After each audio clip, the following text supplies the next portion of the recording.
تو انہوں نے کہا کہ اللہ تم پر اپنی نعمت پوری کر دے گا، تمہیں علم کامل وحی کا علم عطا کرے گا، یعنی تمہیں نبی بنا لے گا، اسی طرح جیسے ابراہیم اور اسحاق علیہ السلام کو نبی بنایا۔ ان ربک علیم حکیم، تیرا رب علم والا ہے، حکمت والا ہے۔ علم کی بات ہم نے ابھی کی نا، تو اللہ ہم سب کو ذاتی حیثیت میں بخوبی جانتا۔ حکمہ کا اصلی معنی ہوتا ہے کسی کی اصلاح کے لیے اس کو روک دینا، ٹھیک ہے؟ حکمہ کا اصل معنی کیا ہوتا ہے؟ کسی کی اصلاح کے لیے اس کو روک دینا، تو اسی سے پھر حکم بنتا ہے، فیصلہ۔ حکم منصف کو کہتے ہیں، حاکم کو کہتے ہیں، کیونکہ حاکم جو پابندیاں لگاتا ہے کیوں لگاتا ہے؟ اصلاح کے لیے، فائدے کے لیے۔ جو بھی پابندی لگائی جاتی ہے، جیسے پابندی لگی ہوتی ہے پارکس میں پھول نہیں توڑنے، تو کیوں لگی ہوتی ہے؟ اگر سارے پھول توڑ کر لے جاؤ گے تو تمہارا ہی باغ ویران ہو جائے گا نا۔ پھول لگے رہیں گے تو سارا دن آنے جانے والوں کو خوبصورت نظارہ ملے گا۔ تو ہر پابندی کسی فائدے کے لیے ہوتی ہے۔ دیکھیں، فائدے کے اندر ڈسپلن تو خود ہی آ جائے گا نا۔ ڈسپلن، نظم اور چیز ہے۔ یہاں بات ہو رہی ہے حاکمیت کے اعتبار سے کیا معنی ہے؟ تو حکمہ اسی سے ہے، اسی روٹ سے لفظ حکم نکلتا ہے۔ حکم آپ نے بھی معنی دیکھا نا، حکم نکلتا ہے، جیسے لفظ آپ حکیم پڑھ رہے ہیں۔ حکمہ کا معنی ہوتا ہے عقل کے ذریعے کسی بات کو سمجھ کر اس کے بارے میں فیصلہ کرنا، چاہے روکنا چاہے اجازت دینا، ٹھیک ہے نا؟ حکم کیا ہوتا ہے؟ جی، حکم ہوتا ہے کسی کی اصلاح کے لیے کسی چیز سے روک دینا، اور حکمہ اسی کی شاخ ہے۔ عقل کو استعمال کرتے ہوئے پورے شعور کے ساتھ کسی بات سے روکنا یا اجازت دینا مقصد کے تحت، یعنی ایک تو بے مقصد ہم پابندیاں لگاتے ہیں نا، صرف اپنی برتری جتانے کے لیے، بیٹھ جاؤ تم یہاں سے، ہلنا مت۔ اچھا بھائی، ہلے کیوں نہیں بچہ؟ بس اس کو یہ ریئلائز کرانے کے لیے کہ ہم اس سے زیادہ طاقتور ہیں، ہم اس سے بڑے ہیں۔ اور اس طرح کے جو ہمارے آرڈرز ہوتے ہیں نا، وہ ہماری فرسٹریشن نکالنے کے لیے ہوتے ہیں۔ اور کوئی حکم اس لیے ہوتا ہے کہ ہم اس کے ذریعے بچے کو کسی تکلیف سے روکنا چاہتے ہیں، کسی مسئلے سے۔ ان کے جیسے بچہ اگر کسی نوکیلی چیز کو چھیڑ رہا ہے تو آپ اس کو منع کرتے ہیں، تو اس کے پیچھے ایک حکمت ہوتی ہے، ایک مقصد ہوتا ہے۔ تو اللہ جتنے بھی کاموں سے ہمیں روکتے ہیں ان کے پیچھے ایک ایسا سبب ہے جس میں ہماری ہی بھلائی چھپی ہوئی، اسی کا نام حکمت۔ مقصد کے تحت روکا گیا ہے، بس ایسے ہی فیشن نہیں اللہ نے روک دیا کہ میں بتاؤں میں اللہ ہوں۔ اللہ تو اللہ ہی ہے، وہ تو ہے ہی حاکم۔ تو اسی حکمت والے کو حکیم کہتے ہیں، ٹھیک ہے؟ اور حکیم جو ہے یہ مبالغے کا صیغہ ہے، علیم بھی مبالغے کا صیغہ ہے۔ کس کے وزن پر؟ فاعل کے وزن پر۔ سب سے زیادہ علم والا ہے، ہر بندے کی ذات کو سب سے زیادہ جانتا ہے۔ دو طرح سے علم آتا ہے نا، یا کسی ذات کو براہ راست جان لینے سے، اور یا صفات کو جان لینے سے، جن سے ہم اس ذات سے نہ بھی واقف ہوں تو ہم اسے شناخت کرتے ہیں۔ جیسے اللہ کو ہم نے صفتوں سے پہچانا ہے، ابھی میں نے عرض کیا تھا، اور اللہ ہمیں ذاتی طور پر جانتا ہے کیونکہ اس نے ہمیں بنایا ہے۔ خالق سے زیادہ کون جانتا ہے کہاں کون سی کمی رکھی گئی؟ تو وہ ہماری ہر بات کو جانتا ہے، سب سے زیادہ علم والا ہے، اور وہ سب سے زیادہ حکمت والا ہے، یعنی اس کو سب سے زیادہ مصلحتوں کا پتہ ہے۔ تو اللہ بے شک سب سے زیادہ علم رکھتا ہے، حکمت رکھتا ہے۔ یہ اس علیم و حکیم رب کا فیصلہ ہے کہ یوسف تمہیں نبی بنایا جائے۔ تو سارے بھائیوں میں سے 12 میں سے یوسف چنے گئے، تو یہ چناؤ اندھا دھند نہیں تھا۔ اب یہاں یہ بتانا بھی مقصود ہے کہ یوسف علیہ السلام کی طرح نبی کریم صلی اللہ علیہ وسلم سارے مکہ میں سے چنے گئے، اور وہ کہتے تھے تم ہی رہ گئے تھے اللہ کے لیے پاس ایک بندے نبی بنانے کے لیے۔ تو اللہ کہتے ہیں یہ ایسے اندھا دھند فیصلہ نہیں ہے، یہ اللہ کا فیصلہ ہے جو علم والا اور حکمت والا ہے.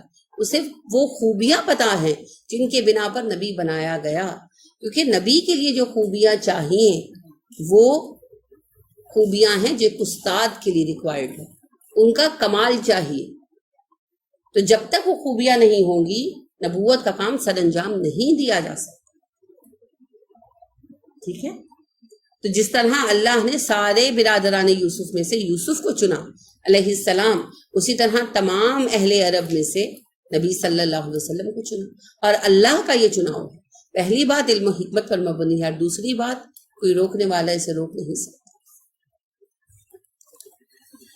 لقد کانا، بلا شک و شبہ ہے، فی یوسفا، یوسف میں، و اخواتی ہی، اور اس کے بھائیوں میں. ہی ہٹا دیں تو اخواتی بچے گا. گول تا ہے، شناخت میں آیا. اخواتن پڑھا ہے کہیں؟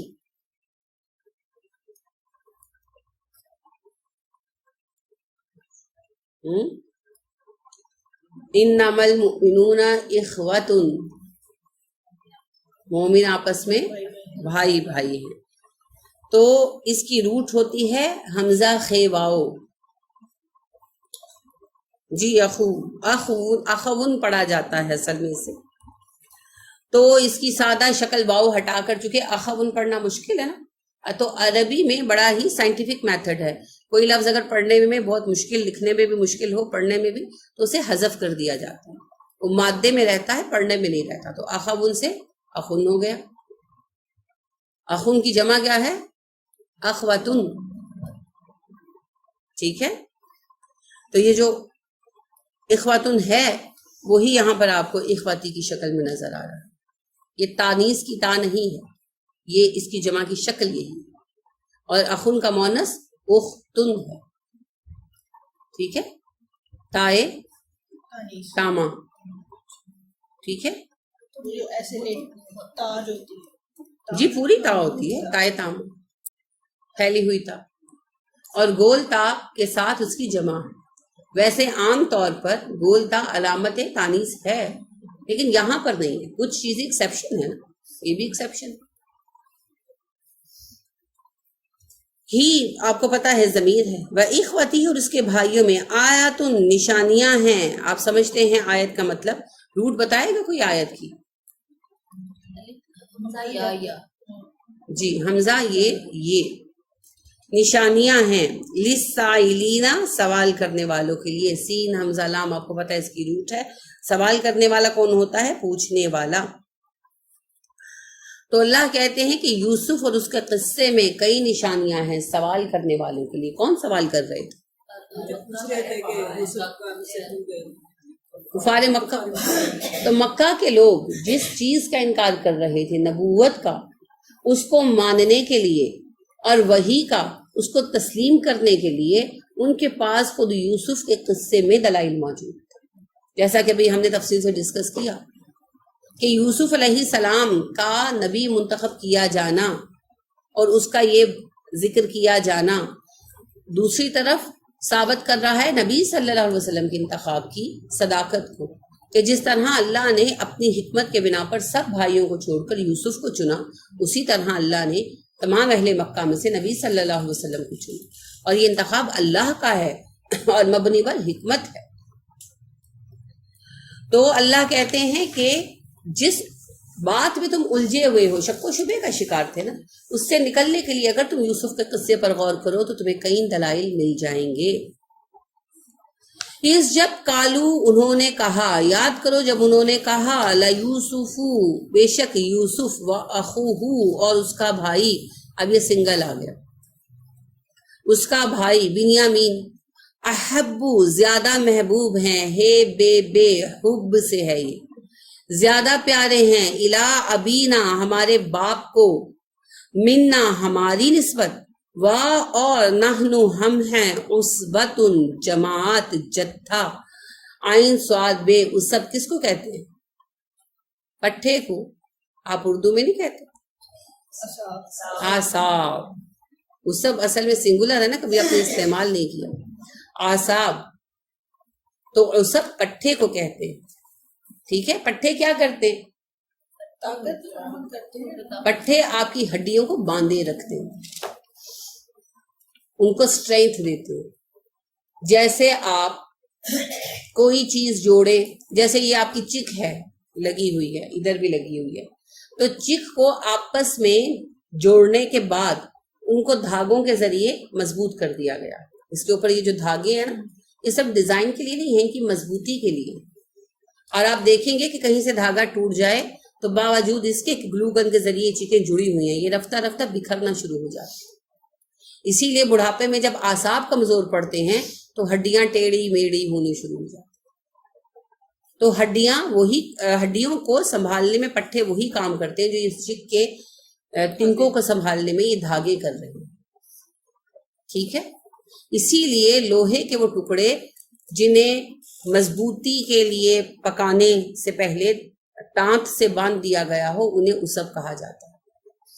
تو افراد کا ایسا گروہ جو ایک دوسرے کو ایک مقصد کے لیے سپورٹ کر رہا ہو وہ صبح کہلاتا.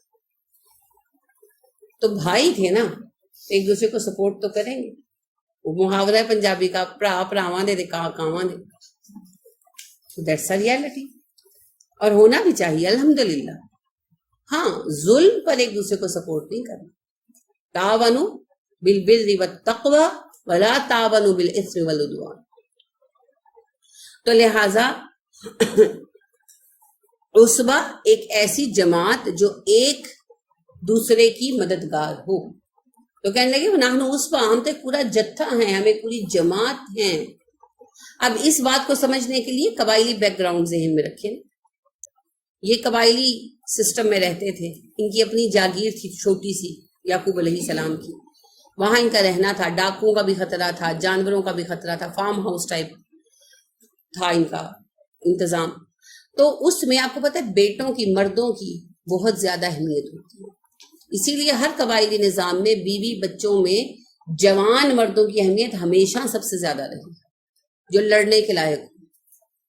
تو یہ سارے کے سارے جوان ماشاءاللہ 10 لڑکے تھے، اور یوسف ابھی کم عمر تھے، اور بنیامین تو بالکل ہی بچے تھے. تو اس وجہ سے وہ اس طرح سے کارآمد نہیں تھے اس طرز زندگی کے اندر. تو کہنے لگے ہم تو ایک پوری جماعت ہیں، ہم 10 تو مل کر بہت سو کا مقابلہ کر سکتے ہیں، خطرات سے بچا سکتے ہیں. اور جیسا کہ بھی آپ دیکھ رہے ہیں کہ ابا گھر پہ رہتے ہیں اور دین کا کام وغیرہ کرتے ہوں گے، اور بچے ساتھ کچھ سنبھالے ہوئے، کاروبار وغیرہ سب سنبھالے ہوئے. تو اس وجہ سے وہ کہنے لگے ہم تو پوری جماعت ہیں، ہم کارآمد ہیں. اور ہم 10 کو نظر انداز کر کے ابا کو بس یوسف اور اس کا چھوٹا سا بھائی نظر آتا.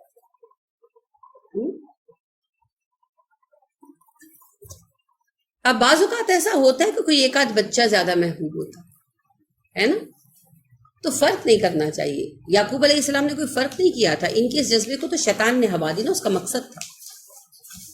لیکن ویسے عام زندگی میں ہمیں یہ یاد رکھنا چاہیے کہ بچوں کے مابین فرق نہیں ہونا چاہیے.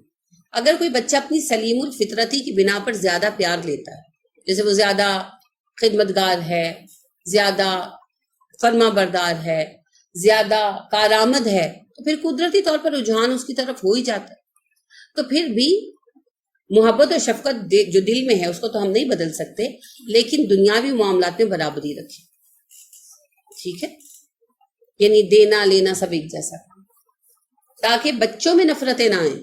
کیونکہ غلطی ماں باپ کی ہوتی ہے فرق کرنے کی، اور نفرت بچوں میں آتی ہے. کہتے ہیں اچھا اس کو اماں سب سے زیادہ پیار کرتی تھی، ہے نا. جو بچہ ماں باپ کا زیادہ محبوب ہو وہ بہن بھائیوں کا سب سے ناپسندیدہ بن جاتا ہے. تو پھوٹ ڈالتے ہیں ہم، غلطی ہماری ہوتی ہے، بھگتتے بچے ہیں، سارے بچے بھگتتے ہیں. ایک تو وہ بچہ نا جو بیچارہ آئسولیٹ ہو جاتا ہے، سب میں آڈ ون آؤٹ ہو جاتا ہے، اسے ناپسند کرنے لگتے ہیں بہن بھائی. اور دوسری طرف جن کے دلوں میں حسد کا بیج ہم نے بو دیا، بغض کا بیج بو دیا، تو گناہگار تو ہم نے ہی کیا نا. اب یہ باقی تربیت پر منحصر ہے کہ اگر ہماری تربیت دین سے جڑی ہوئی ہے، یا خود وہ اچھے بچے ہیں، صالح ہیں، قرآن سے جڑے ہوئے ہیں، تو وہ بچ جائیں گے. اور اگر نہیں ہے تو پھر وہ شیطان والا چکر چل جائے گا نا، پھر وہ ایک دوسرے سے الگ ہو جائیں گے، شکلیں نہیں دیکھیں گے. اکثر ہم یہ دیکھتے ہیں کہ ماں باپ کے مرنے کے بعد بہن بھائی ملنا پسند نہیں کرتے، اور کبھی کبھار ایسا ہوتا ہے کہ ایک آدھ بہن بھائی کو بالکل ہی پھینک دیتے. اور آپ اگر اس کی روٹ تک پہنچے نا، تہ تک پہنچے، تو آپ اکثر اس میں یہ دیکھیں گے کہ والدین کی کہیں نہ کہیں کوئی نہ کوئی ایسی ناانصافی ہوتی ہے جس کا مورد الزام اس بچے کو ٹھہرا رہے ہوتے ہیں، حالانکہ غلطی والدین کی ہوتی ہے. ٹھیک ہے. تو یہاں پر آپ دیکھیے کہ یعقوب علیہ السلام نبی تھے، ان سے ایسی فروغ گزاشت تو یہ ممکن ہی نہیں. وہ تو سب کو یکساں طور پر ٹریٹ کرتے تھے، لیکن محبت دل میں یوسف کے لیے زیادہ تھی. اب یہاں ایک پوائنٹ یہ بھی ہے کہ اگر کسی ایک کے لیے صرف محبت زیادہ ہے، نا انصافی نہیں ہے، صرف محبت زیادہ ہے، تو اس پر بس نہیں ہے. اس میں اما عائشہ صدیقہ رضی اللہ تعالیٰ عنہ والی بات آ جاتی ہے نا کہ نبی صلی اللہ علیہ وسلم نے کہا، جب سب خواتین نے، بیویوں نے کہا کہ آپ عائشہ کو زیادہ ویلیو کرتے ہیں، تو آپ نے کہا کہ عائشہ کے متعلق مجھ سے بحث مت کیا. لیکن رویے میں فرق کوئی نہیں تھا. یہ نہیں تھا کہ ٹائم زیادہ دیتے تھے اما عائشہ کو یا پیسے چوری پکڑا دیتے تھے، ایسا کچھ نہیں تھا. ہاں، دل میں قدر عائشہ کی زیادہ تھی رضی اللہ تعالیٰ عنہ. تو یہ پھر اللہ کی طرف سے ہے. کچھ پتہ کیا ہوتا ہے، کچھ اپنی عادت ہوتی ہے، کوئی اپنا اخلاق ہوتا ہے. ایک بچہ آپ بیمار ہیں تو بھی نہیں پوچھ رہا، اور ایک بچہ آپ کو ہر حال میں کیٹر کرتا ہے. آپ صحت مند ہے تب بھی امی آپ نہ اٹھے، میں آپ کو پانی کا گلاس لا کے دیتا ہوں، تو پھر وہ فرق تو آ جائے گا. تو رویے، سعادت مندی، یہ ساری چیزیں ہوتی ہیں. تو ہمیں ہر چیز پر دیکھنا چاہیے، لیکن بحیثیت والدین ہمیں بچوں میں فرق کرنے سے اجتناب کرنا چاہیے. انا بلا شک و شبہ ابانا، ہمارے ابا جی، لفی پکا لازمن، ضلال گمراہی میں ہیں. ضاد لام لام ضلال کیا ہوتا ہے یہ جی؟ گمراہی. کس قسم کی گمراہی؟ ہر طرح کی گمراہی، چاہے وہ فزیکل ہو، چاہے وہ مینٹل ہو، چاہے وہ اسپرچول ہو. یعنی آپ دینی اعتبار سے گمراہ ہو جائیں وہ بھی ضلال میں آتا. اور اگر آپ رستہ بھٹک گئے، بھول گئے کہاں جانا ہے، تو وہ بھی ضلال کہلا سکتا ہے. اور ذہنی کجربی کے لیے بھی ضلال آ سکتا ہے. تو یہاں وہ ان کے ذہنی اعتبار سے کہہ رہے ہیں. ٹھیک ہے. ضلال مبین، کھلی گمراہی کا شکار ہے. پکا ابا جو ہے نا بہک گئے، سٹھیا گئے. اور ہر بچے کو یہی لگتا ہے کہ اس کا باپ سٹھیایا. سب بچوں کو جی، سب بچوں کو یہی لگتا ہے. ہم ایسی سب کتابیں لائے کے ضبطی سمجھتے ہیں کہ جن کو پڑھ کے بچے باپ کو خپتی سمجھتے ہیں. دیکھیں جی، ایک بات یاد رکھیں، یہ ضرور ہے ابھی اس وقت میں جب ہم بیٹھے ہیں، باپوں کی بھی وہ تربیت نہیں ہو سکی بدقسمتی سے جو ہونی چاہیے تھی. تو ان میں بھی وہ باپ والا تحمل کم ہے. لیکن اس کا مطلب یہ ہرگز نہیں ہے کہ بچوں کو سرٹیفکیٹ مل گیا ہے بدتمیز ہونے کا. بچوں سے یہ سوال نہیں ہونا کہ ابا کتنے اچھے ابا تھے، بچوں سے سوال ہونا ہے تم کتنے اچھے بیٹے تھے. تو اپنے گریبان میں جھانکنا ہے، اگلے کو یہ چھوڑ دے کہ بھئی آپ یوں ہیں. اس کا کوئی جواز ہی نہیں. ایک غلط چلے گا تو گزارا ہو جائے گا، اور اگر دوسرا بھی غلط چلے اور تیسرا بھی اور چوتھا بھی، تو پھر تو سارے ہی الٹے چل پڑیں گے، ہے نا. یعنی آپ دیکھیں ٹریفک چل رہی ہے، ون وے ہے، ایک بندے نے گاڑی موڑ لی تو چلو ہو جائے. اب اس کی دیکھا دیکھی قطار ہی بن جائے، دوسرا تیسرا چوتھا، تو پھر کیا ہوگا؟ پھر ٹریفک جیم ہوگی، اور ایسی جیم پیک ہوگی جیسے بوٹل نیک پیک ہوتا ہے نا. پھر کھڑے رہیں گے وہیں پر، ذلیل ہو رہے ہیں، تھک رہے ہیں، پریشان ہو رہے ہیں، راستہ کہیں نہیں مل رہا. وہی ہمارا رشتوں کے تصادم کا حال ہوا، کیونکہ سب کے سب الٹا چل رہے ہیں. ہمیں یہ نہیں دیکھنا کہ دوسرے میں کتنی غلطی ہے، ہمیں یہ دیکھنا ہے کہ میں نے غلطی نہیں کرنی، کیونکہ مجھے اپنا جواب دینا ہے. میں نے ابا کی قبر سے نہیں اٹھایا جانا. آؤ حساب دو تمہارے ابا کتنے ظالم ابا تھے. فرض کرے ابا ظالم ہے، اللہ نہ کرے لیکن فرض کر لیں ہیں، تو ابا کی قبر سے تو نہیں اٹھایا جانا، مجھے تو میری قبر سے اٹھایا جانا ہے. تم نے اپنا فرض کتنا ادا کیا، رہ گئے ابا کا فرض، اس کا حساب ابا نے دینا ہے، ابا پہ چھوڑ دیں. اور پھر دوسری اور سب سے اہم بات یہ، اللہ نے کیا ارشاد فرمایا؟ اللہ نے ارشاد فرمایا ہے نبی صلی اللہ علیہ وسلم، بدترین برائی کا بدلہ بہترین نیکی سے دو، پھر دیکھو تمہارے جانی دشمن تمہارے دوست بن جائیں گے. تو کیا ابا نہیں کبھی مانیں گے؟ مان جائیں گے، مان جائیں گے. پتہ ہوتا کیا ہے، ایک بندہ غلطی کرتا ہے اور باقی سارے ڈنڈے اٹھا کے پڑ جاتے تو غلط ہے، تو غلط ہے، تو غلط ہے، تو غلط ہے. وہ کہتے ہیں اچھا ہوں غلط، جاؤ کر لو جو کر سکتے.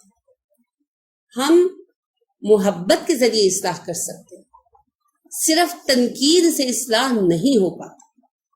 اور کچھ رشتے ایسے ہوتے ہیں، کچھ تعلق ایسے ہوتے ہیں جن سے ہم صرف یس سننا چاہتے ہیں. اچھا باس از آلویز رائٹ، تو وائی ابا از ناٹ آلویز رائٹ؟ ابا از آلسو دا باس. بھائی اللہ نے انہیں باس انسٹال کیا ہے. باس از آلویز رائٹ، بالکل صحیح بات ہے. باس جو کہہ رہا ہے، باس کہہ رہا ہے کہ تم نے ابھی نہیں جانا، تم 10 بجے جاؤ گے، تو بیٹھ کر کام کر رہے ہیں. حالانکہ دل چاہ رہا ہے کہ باس کی گردن مروڑ دیں، لیکن ہوگا وہی جو باس کہہ رہا ہے. ڈیفینیٹلی جاب تبھی چلتی ہے. اب بات یہ کہ ابا کو تو باس اللہ نے بنایا ہے، تو وہ کیوں آلویز رائٹ نہیں ہو سکتا؟ پھر اختلاف کا بھی ادب ہوتا ہے. اختلاف رائے بری چیز نہیں ہے، لیکن اختلاف کا بھی ادب ہوتا ہے. اختلاف کا مطلب یہ نہیں ہے کہ ادھر ابا کے منہ سے بات نکلی اور ہم ایکسپیکٹ کر رہے ہوتے ہیں، کیونکہ مزاج پتا ہوتا ہے نا کہ اچھا اس بات پر ابا یہ کہیں گے. اب جیسے ہی ابا کے منہ سے بات نکلی، اٹھائے ڈنڈے اور شروع ہو گئے. آپ نے پہلے یہ کیا، سن 1974 میں یہ کیا، سن 1982 میں یہ کیا، اب آپ 1992 میں یہ کر کے اب یہ کرنے لگے ہیں. نہیں. اور پھر لب و لہجہ، کیا آپ باپ سے بات کر رہے ہیں یا کسی سب آرڈینیٹ سے بات کر رہے ہیں؟ والیوم بڑا فرق پڑتا ہے، بڑا فرق پڑتا ہے. ابا شاؤٹ کر سکتے، کرنا نہیں چاہیے. شاؤٹنگ از سم تھنگ ریئلی بیڈ. اللہ نے کہا نا اونچی آواز میں بات مت کرو، سب سے اونچی آواز تو گدھے کی ہوتی ہے.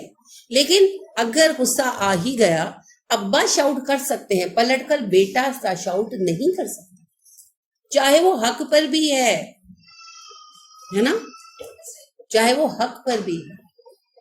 تو ہمیں اپنی حدود پہچاننی ہے.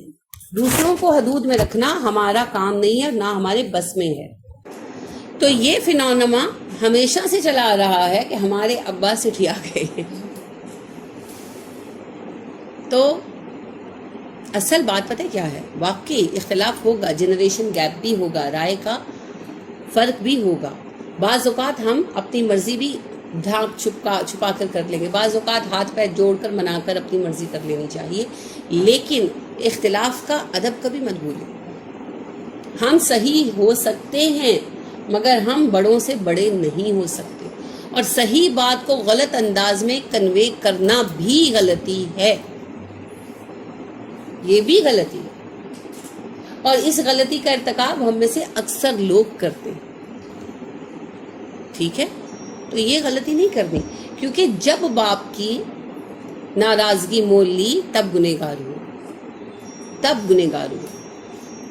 نبی صلی اللہ علیہ وسلم نے کہا نا، تمہارا باپ تمہارے لیے جنت یا جہنم کا دروازہ ہے. اور آپ صلی اللہ علیہ وسلم نے جو 4 لوگ گنوائے جن کی بد دعا اور اللہ کے عرش میں کچھ حائل نہیں ہوتا، ان میں سے ایک باپ ہے. بد دعا، جی دعا تو بات کی بات ہے. بد دعا 4 لوگ ہیں جن کی بد دعا اور اللہ کے عرش میں کوئی حائل نہیں ہوتا، اور ان میں سے ایک ابا جی ہیں. پتہ ہے بد دعا سے کیوں خاص طور پر اویئر کیا گیا؟ فطرت کا فرق ہے. عورت کی فطرت میں بحیثیت ماں محبت کوٹ کوٹ کر بھری گئی ہے. تو لہٰذا آپ دیکھیں کہ بچہ بدتمیزی کر کے، بکواس کر کے، چیز توڑ کے کمرے میں گھس جائے نا، اور کمرہ بند کر کے بیٹھ جائے، تو کھانے کا وقت ہوگا تو ماں کو یہ ٹینشن ہوگی اس نے کھانا نہیں کھایا ہے نا. وہ یہ بھول جائے گی کہ کتنی بدتمیزی کر کے گیا ہے. وہ جو ہیں انور مقصود صاحب وہ پنجابی کے ٹیچر رہے اور شاعری بھی کرتے ہیں پنجابی میں. تو انہوں نے ایک نظم سنائی تھی، نظم تو مجھے یاد نہیں ہے، مگر وہ کہتے ہیں کہ یہ حقیقی واقعہ ہے. میں خود ٹیچر تھا اور میرے ساتھ یہ واقعہ پیش آیا کہ گاؤں میں پڑھاتے تھے، تو ایک بچہ جو ہے نا لیٹ آیا. تو کہتے ہیں میں نے پوچھا کہ بشیرے تو لیٹ کیوں آیا؟ یعنی انہوں نے تو نظم سنائی نا، میں آپ کو واقعہ تحت لفظ بتا رہی ہوں. تو کہنے لگے بشیرے تو لیٹ کیوں آیا؟ تو کہنے لگا کہ جی وہ آج جو ہے نا دوسرا لڑکا، اس کا نام میرے ذہن میں نہیں ہے، اس نے بڑا ظلم توڑا ہے جی. اس نے اپنی اماں کو اتنا مارا کہ اس کا نا سر پھٹ گیا اور اس کے دانتوں سے بھی خون نکل رہا تھا، اس کے ہاتھوں پر بھی زخم تھا. تو وہ میرے گھر آ گئی اور اس نے روٹی بنائی تھی دیسی گھی کی، اور کہنے لگی کہ صبح صبح سے غصہ آ گیا تو اس نے مجھے بڑا مارا اور لڑا اور گھر چھوڑ کر چلا گیا، مجھے مل نہیں رہا، تو جا میرا بیٹا ڈھونڈ کے اسے دے آ. اس نے تو صبح سے کچھ کھایا نہیں، تو اسے بھوک لگی ہوئی ہے. تو وہ کہتا ہے میں اس کو ڈھونڈ کے روٹی دے کر آیا ہوں، تو اس لیے دیر ہو گئی. تو انہوں نے یہ ماں کی محبت پر یہ نظم لکھی کہ یعنی مائیں ایسی ہوتی ہیں، اور نارملی مائیں ایسی ہی ہوتی ہیں. اب جو ابا ہیں نا، چونکہ وہ مرد ہیں، ان میں ایک خاص قسم کی ایگو ہے، سیلف کانشیسنس ہے، نیچرل ہے. ان کی محبت جو ہے نا کچھ درجے کم نہیں ہوتی، ان کی سیلف کانشیسنس عورت کی نسبت زیادہ ہوتی ہے. تو وہ جب ناراض ہوتے ہیں نا تو وہ پھر آپ دیکھیں قطع تعلقی بھی کر بیٹھتے ہیں. یعنی اگر بیٹا ناراض ہو کر کمرے میں گھسا ہوا ہے بدتمیزی کر کے، تو اماں کہتی ہے کہ بھئی اس نے کھانا نہیں کھایا، تو کہتے ہیں دفع کرو، دینے کی ضرورت نہیں ہے، خبردار اس کو کھانا دیا. Here is a difference ہے نا، یہ فرق ہے. اور یہ فرق فطری ہے، یہ نہیں کہ کوئی ابا ظالم ہوتا ہے، یہ فرق فطری ہے. وہ زیادہ ڈسپلن پر زور دیتے ہیں، وہ زیادہ سیریس ہوتے ہیں چیزوں کے، پریکٹیکل ہوتے ہیں چیزوں کے معاملے میں. اسی طرح فرض کریں بچہ کوئی ضد کر رہا ہے، نہیں آپ مان رہے، بچہ گھر سے چلا گیا، اب اماں کو ہول اٹھ رہے ہیں آیا نہیں، ابا کہتے ہیں دفع کرو، ہوتی 2 دن بعد واپس آ جائے گا. Here is a difference. تو پھر ابا اگر سچ مچ ہرٹ ہو جائے نا تو وہ بد دعا دے بیٹھتے ہیں. ماؤں کے ہاتھ عموماً دعا میں ہی اٹھتے ہیں، بہت ریئر ہے کہ کوئی ماں بد دعا دے. یہ فطرت کا فرق ہے. اس لیے بتایا گیا کہ باپ کو ہرٹ مت کرنا، اگر اس کے دل سے بد دعا نکل گئی تو اس کی بد دعا اللہ کے عرش میں کچھ حائل نہیں ہوگا. نہیں دیکھیں، جلدی دیر کی بات نہیں ہے، بات ماں اور باپ کے تقابل کی ہے. ٹھیک ہے، ماں کو کتنا بھی ستا لو، پھر اپنی تکلیف لے کر ماں کے پاس آؤ نا. جیسے ایک کہانی ہوا کرتی تھی کہ ایک جادوگرنی ہوتی ہے جس پر ایک لڑکا عاشق ہو جاتا، تو وہ اس کو کہتی ہے کہ اپنی ماں، اس کو ایک طلسم کے لیے ایک دل چاہیے ہوتا ہے ایک ماں کا جو بیٹا خود نکال کر لائے.